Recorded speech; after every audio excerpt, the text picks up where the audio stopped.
자, 이제 마지막으로 영양소의 검출 한번 볼게요. 오늘은 시험은 이제 영양소까지만 나올 거고요. 요걸 일단 간단하게 보고 이제 소화 전반적인 거 요약을 한번 해볼게요. 자, 이제 영양소 검출에다 별표 쳐놓고요. 소화 들어가기 전 과정에서 소화 전에서는 가장 중요한 게 영양소 검출이에요. 이 시약도 잘 기억해 주셔야 되고요.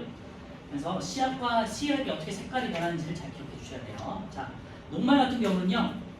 아이오딘, 우리 앞에서 했지만요. 녹말은 아이오딘, 아이오딘이나 칼륨 용액이고요. 녹말, 아이오딘,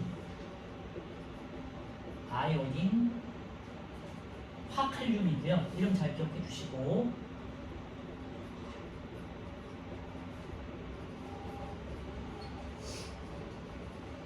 얘가 갈색이에요. 근데 이제 청藍색, 짙은 이제 파란색, 푸른색 혹은 뭐 약간 금우스름하게 변한다 생각하시면 되고요. 그래서 옅은 갈색으로 되어 있는 건 이제 볼 수 있고요. 그 다음에 녹말과 만나니까 보라색처럼 보라색보다 더 진해지거든요. 그래서 청藍색으로 띄게 된다. 자, 기억해 주시고요. 이번에 이제 포도당이에요. 포도당은 한 분자하고 포도당이 여러 분자가 사슬처럼 연결되는 게 녹말이라고 그랬잖아요. 그래서 녹말하고 포도당하고 다른 거예요, 기본적으로.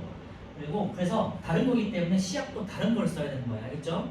포도당인데 아이오딘이나 칼륨 안 돼. 녹말인데 포도당에 대한 베네딕트 반응 안 돼. 알겠죠? 그래서 포도당은요. 베네딕트 반응이라고 하고 용액 이름은 베네딕트 용액이에요.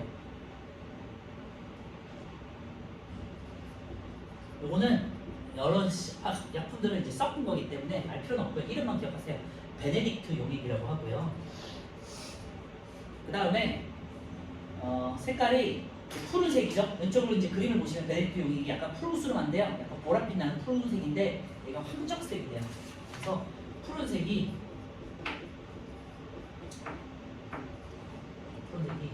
황적색이 되고요. 약간 누리끼리해진다고 생각하시면 되겠죠.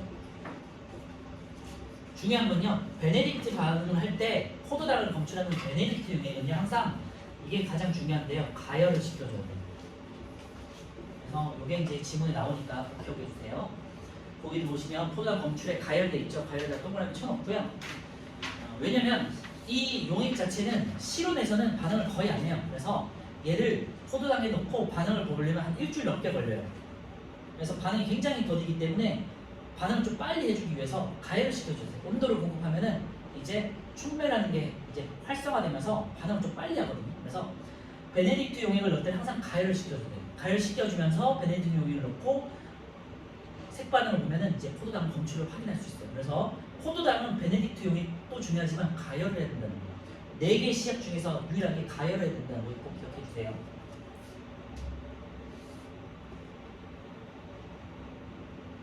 요거 원리는요, 간단하게 말씀드리면 요 안에 구리 이온이 들어가 있거든요.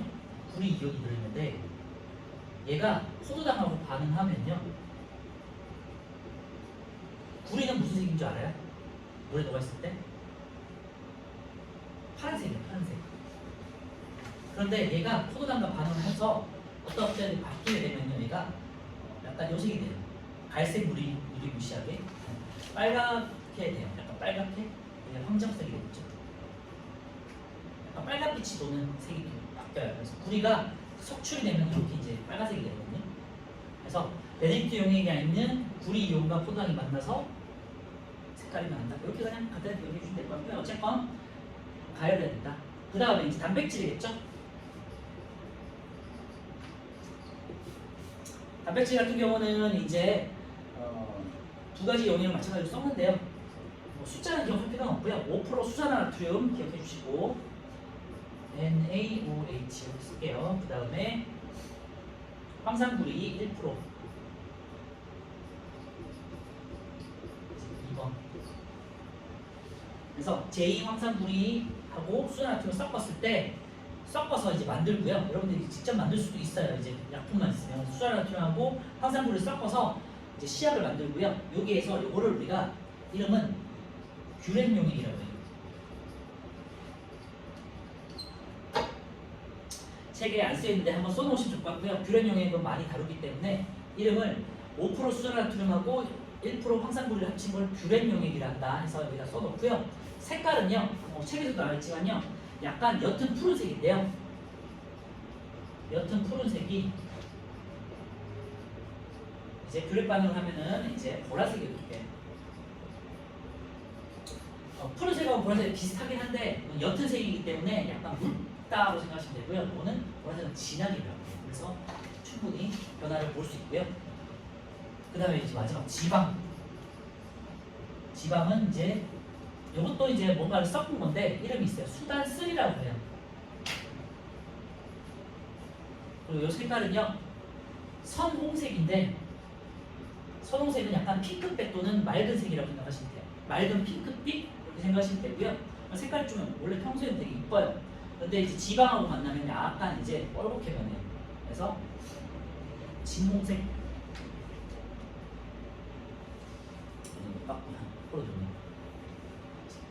진홍색인데 선홍색으로 바뀌어요. 이 선홍색이 이제 핑크빛 생각하시면 되고요. 진홍색은 진한 색이에요. 그래서 원래는 진한 색인데 이제 지방과 만나서 이렇게 반응을 해서 뭔가 지방을 녹이면은 선홍색 핑크색이 된다 이렇게 생각하시면 돼요. 그래서 네 가지를 꼭 기억해 주시고요. 가장 중요한 거는 녹말이에요. 우선순위로 따지면은 녹말, 그 다음에 단백질, 그 다음에 포도당, 지방. 아니지. 녹말, 단백질, 지방, 포도당 이렇게 될까요? 네, 포도당이 생각보다 출제율은 가장 낮지만 그래도 가열이라는 파트가 있기 때문에 가열이라는 것 때문에 조금 난이도가 있어요. 녹말, 단백질, 지방, 포도당 순으로 외우시고요. 녹말은 아요딘, 알리um, 칼륨을 갈색을 청藍색으로, 단백질은 뷰렌 용액이 이제 푸른색을 보라색으로, 그 다음에 지방 같은 경우는 수단3가 진홍색인데 선홍색으로, 맑은 핑크색으로 바뀐다 생각하시면 되고요. 포도당 같은 경우는 베네딕트 용액이 푸른색을 황적색으로, 근데 베네딕트 용액을 가열할 때는 베네딕트 반응에는 가열이 딱 했죠? 반응을 좀 빨리 해주기 위해서. 자, 오른쪽에 2번 한번 볼게요. 베네딕트 용액으로 포도당을 검출할 때는 가열을 해야 된다 했죠. 두 번째, 베네딕트 용액을 이용해서 포도당 외에 엿당, 밭당 등의 당분도 검출할 수 있다고 했죠. 자, 여기서 검출할 수 있는 건요, 베네딕트 용액은 중요한 건 아닌데요, 포도당 두 개가 붙어 있는 거를 우리가 엿당이라고 해요. 그래서 엿당, 그 다음에 설당하고 과당하고 포당 이렇게 합쳐져 있나? 뭐 그래요. 그게 이제 과당, 포도당이 변형된 형태가 과당이거든요. 그래서 포도당이나 엿당 두 개가, 포도당 두 개가 붙은 엿당 아니면은 포도당이 변형된 과당 이런 것들은 검출이 가능하고요. 근데 설탕은 검출이 안 돼요. 참고만 해주세요. 설탕은 이제 포도당과 다른 형태이기 때문에, 아예 다른 형태이기 때문에 설탕은 검출이 안 되고, 베네딕트 용액은 포도당, 엿당, 과당까지는 검출이 가능하다고 하고요. 베네딕트 용액은 당연히 녹말은 검출이 안 돼요. 그렇죠? 그래서 큰 분자 덩어리인 녹말은 검출이 안 되지만 작은 분자 덩어리인 포도당, 그리고 포도당이 붙어있는 엿당, 그리고 포도당이 변형된 형태인 과당 이런 것들은 검출이 돼요. 그렇죠? 참고만 해두시면 되고요. 자, 오른쪽에 7번 한번 풀어보세요.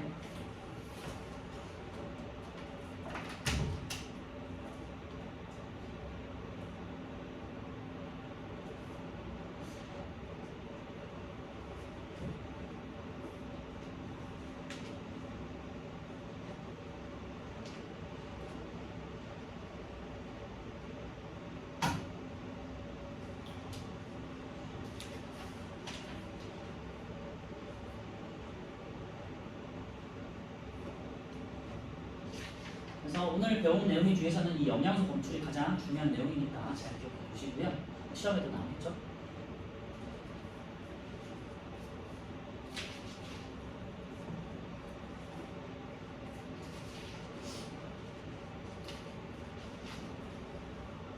실험 문제도 있고 굉장히 많이 나오니까 영양소 검출하는 시작들 잘 기억해 주세요.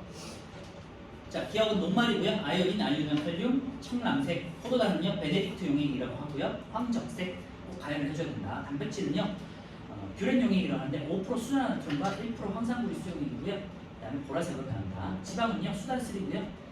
진홍색이 선홍색으로 변한다.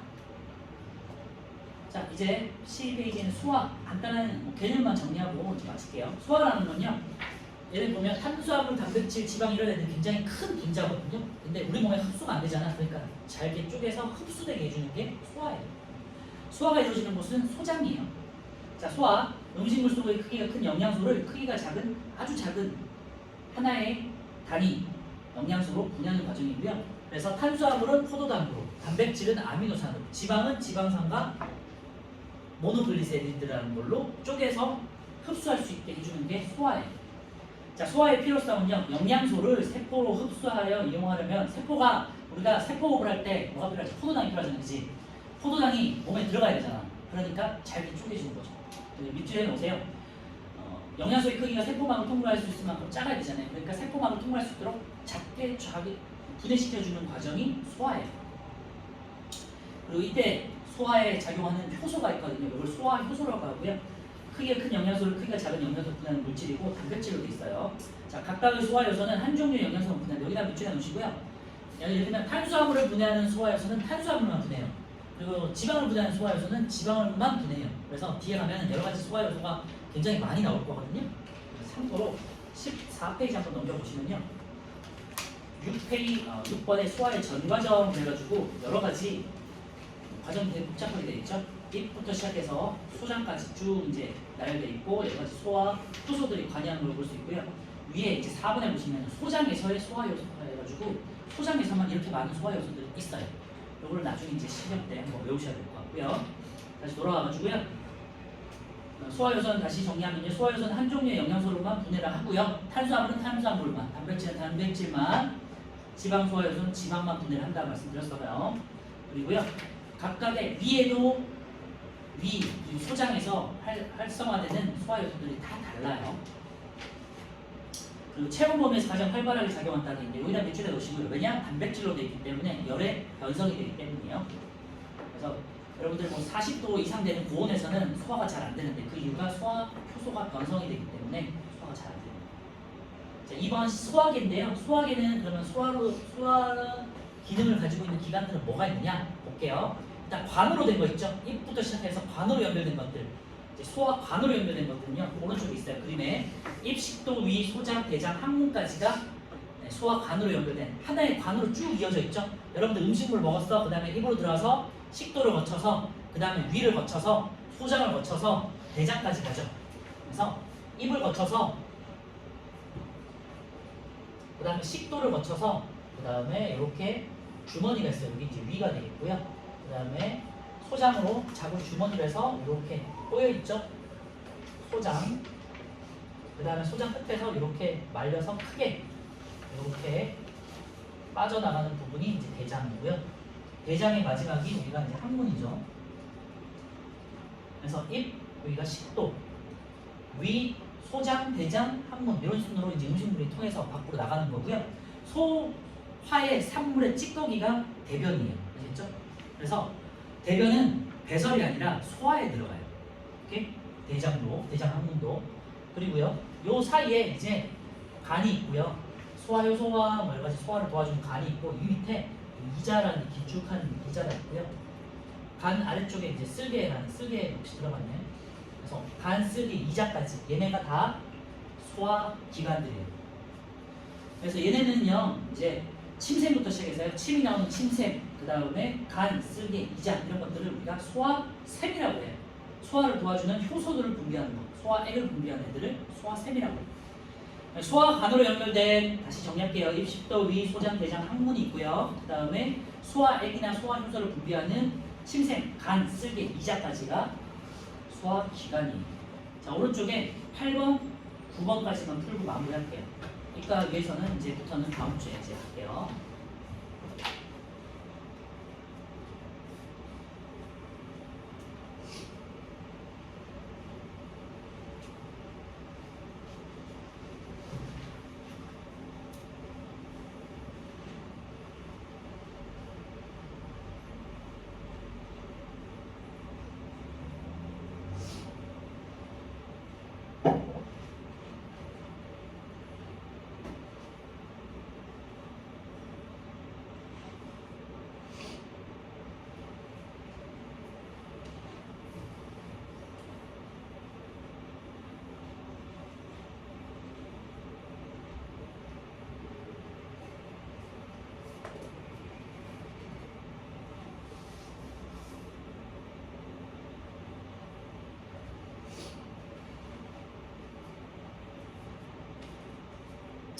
네.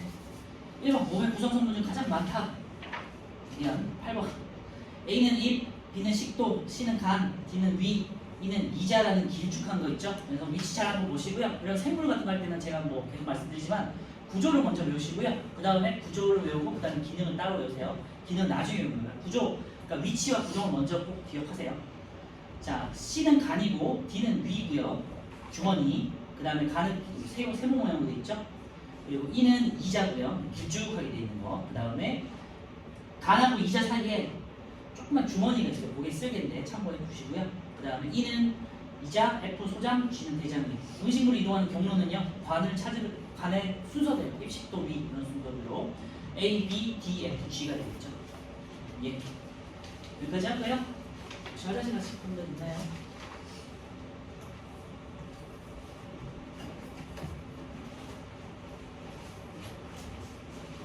네, 시험 보겠습니다.